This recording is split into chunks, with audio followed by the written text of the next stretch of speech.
चंद्रयान-3 के भौकाल को देखकर रूस ने खोए होश।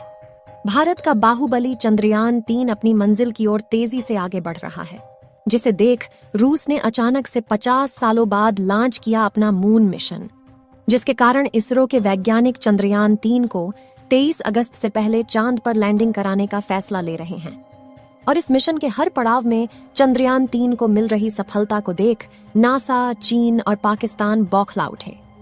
इसलिए दुनिया भर में यह चर्चा हो रही थी कि हो सकता है चंद्रयान-3 के पीछे पीछे नासा और चीन अपना मून मिशन लॉन्च कर दें। हालांकि इन बातों में हमने भारत के दोस्त रूस की तरफ ध्यान ही नहीं दिया, लेकिन यूक्रेन के साथ युद्ध की वजह से टूटी हुई कमर के साथ रेंग रहे रूस ने अपना दबदबा बनाने के लिए भारत से ही पंगा ले लिया। जहां रूस ने अचानक से अपने मून मिशन लूना 25 को चंद्रयान-3 से पहले चांद पर उतारना चाहता है, लेकिन आखिर रूस कैसे इस मिशन को अंजाम तक पहुंचा पाएगा और इसरो का वह कौन सा सपना था जिसे रूस चूर चूर करने का मास्टर प्लान बना चुका है। जानने के लिए वीडियो अंत तक जरूर देखें। आप देख रहे हैं जीके दृष्टि यूट्यूब चैनल। भारत के चंद्रयान-3 के बाद अब रूस भी चांद पर उतरने के लिए बेताब है। रूस के वैज्ञानिकों की पूरी कोशिश है कि वह चंद्रयान-3 से पहले ही चांद पर अपने लैंडर को लैंड करवा दें। इसलिए रूस ने हड़बड़ी में अपने मून मिशन को 11 अगस्त के दिन ही चांद की तरफ रवाना कर दिया है।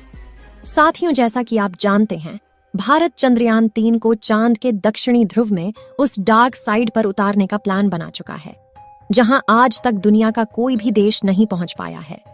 इसके साथ भारत दुनिया का पहला देश बन जाता जिसने चांद के इस खौफनाक इलाके पर जीत हासिल की है। लेकिन अब रूस ने हमारे मिशन ऑब्जेक्टिव को भी चुरा लिया है और रूस भी अपने लूना 25 को चांद के दक्षिणी ध्रुव पर ही उतारने वाला है, और वह भी भारत के विक्रम लैंडर से पहले। लेकिन अब सवाल आता है कि आखिर इसरो ने वह कौन सी उपलब्धि हासिल कर ली है कि रूस को अचानक से मिर्ची लग चुकी है। क्या रूस, भारत और अमेरिका के अच्छे संबंधों से बौखला उठा चीन ने अंदर ही अंदर रूस के कान भरने का गेम खेला है? और क्या चंद्रयान-3 के खिलाफ तगड़ी साजिश की रची जा रही है?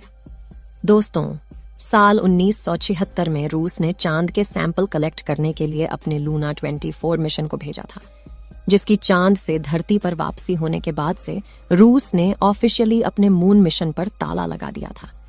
लेकिन अब 47 साल के बाद रूस अचानक से जाग उठा है। चंद्रयान-3 को पीछे छोड़ने के लिए वह अपने मिशन को चांद पर डार्क साइड भेज रहा है। चंद्रयान-3 मिशन की तरह पृथ्वी और चांद की कक्षा में गोल गोल घुमाकर नहीं भेज रहा। इसी वजह से पृथ्वी से चांद तक जाने की उसकी टाइमिंग काफी कम हो चुकी है, क्योंकि जहां हमारे चंद्रयान-3 को करीब 30 लाख किलोमीटर का सफर तय करके चांद की सतह तक पहुंचना होगा, वहीं सीधे रास्ते की वजह से रूस का लूना 25 सिर्फ 4 लाख किलोमीटर का सफर तय करके ही चांद की सतह पर पहुंच जाएगा। साथियों, मून मिशन की शुरुआत से ही अमेरिका और रूस अपने अंतरिक्ष यानों को सुपर पावरफुल रॉकेट पर सवार करके जल्द से जल्द चांद पर पहुंचाने में यकीन रखते हैं। हालांकि इसके मिशन का खर्चा काफी ज्यादा हो जाता है और रिस्क भी बढ़ जाता है, जबकि भारत पहले से ही चांद पर जाने के लिए अंडाकार रास्ते को अपना रहा है, जिसमें भले ही समय ज्यादा लगे, लेकिन यह तरीका काफी किफायती और सुरक्षित है। इसलिए जहां चंद्रयान-3 के सफल होने के चांसेस 100% है, वहीं रूस के लूना 25 मिशन की सफलता के सिर्फ 50% है।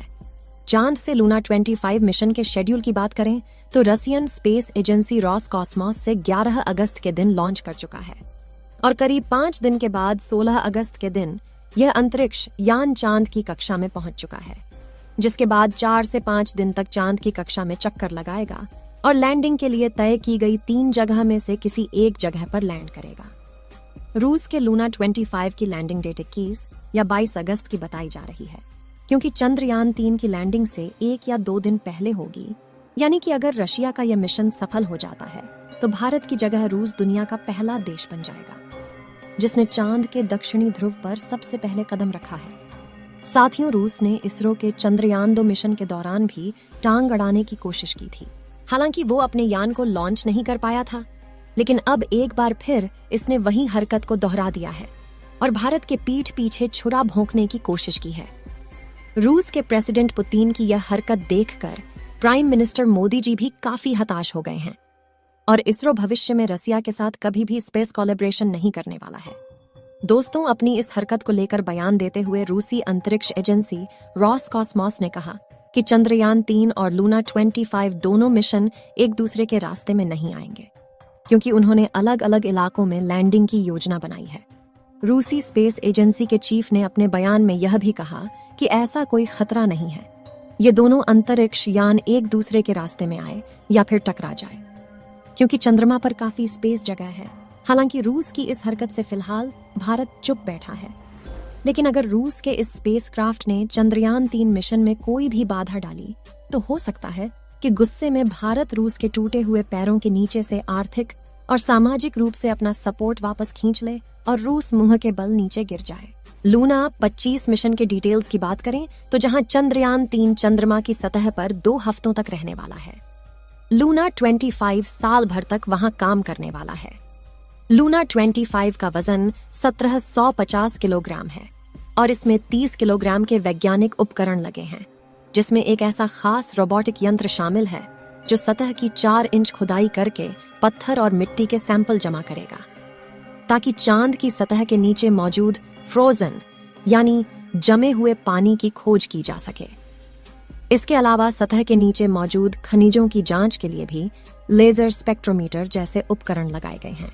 रूस का कहना है कि हमने इस मिशन की प्लानिंग 1990 में शुरू कर दी थी, लेकिन कई कारण वश हमारा यह मिशन डिले लिए होता चला गया और 33 सालों बाद जब सब कुछ रेडी हो चुका है तो हमारे लूना 25 को लॉन्च करने में बिल्कुल हम देर नहीं करना चाहते। अपने इस मिशन से रूस भारत की तरह ही चंद्रमा पर सॉफ्ट लैंडिंग करने की टेक्नोलॉजी को डेवलप करना चाहता है। अब बात करें भारत के चंद्रयान 3 की, तो यह लूना 25 से 2 दिन बाद यानी 23 अगस्त के दिन शाम के 5:47 पर चांद की सतह पर उतरने वाला है, जिसके बाद विक्रम लैंडर और रोवर पूरे 14 दिनों तक चांद की सतह पर प्रयोग करेंगे। और सब सही रहा तो मिशन ड्यूरेशन को और भी ज्यादा बढ़ाया जा सकता है, क्योंकि आपने देखा होगा कि हर स्पेस मिशन में पहले ड्यूरेशन कम रखी जाती है, लेकिन उपकरण सही सलामत हो तो इसे बढ़ा दिया जाता है। जैसा कि हमारे मंगलयान मिशन की ड्यूरेशन तो सिर्फ 6 महीने के लिए प्लान की गई थी, लेकिन यह पूरे 7 सालों तक मंगल की कक्षा में रहा और मंगलयान ने मंगल के कई रहस्यों से पर्दा उठाया है। लेकिन चांद पर लैंडिंग इतनी भी आसान नहीं है, क्योंकि चांद पर पृथ्वी से कम ग्रेविटी है और बहुत पतला वातावरण है।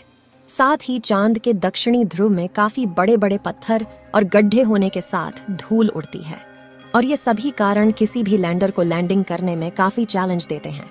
पिछली बार चंद्रमा की सतह से 2.1 किलोमीटर पर चंद्रयान 2 के लैंडर से इसरो का संपर्क टूट गया था और इन्हीं में से किसी एक कारण की वजह से वह चांद की सतह पर क्रैश लैंडिंग करके तबाह हो गया था। लेकिन पिछली बार आई मुसीबत से सीख लेकर इसरो ने चंद्रयान 3 के लैंडर विक्रम को पहले से ज्यादा एडवांस्ड और पावरफुल बनाया है। इस मिशन के सफल होने की दुआएं आप कमेंट बॉक्स में करते रहें। चलिए दोस्तों, इस वीडियो को यहीं पर खत्म करते हैं। इस वीडियो को एक लाइक जरूर करें और अपने मित्रों तक इस वीडियो को शेयर करें ताकि उन्हें भी जानकारी मिल सके, और अपने भरोसेमंद चैनल को सब्सक्राइब जरूर करें और बेल आइकन को ऑल पर सिलेक्ट करना बिल्कुल ना भूलें। मिलते हैं किसी और नॉलेजेबल वीडियो के साथ। वीडियो को अंत तक देखने के लिए धन्यवाद।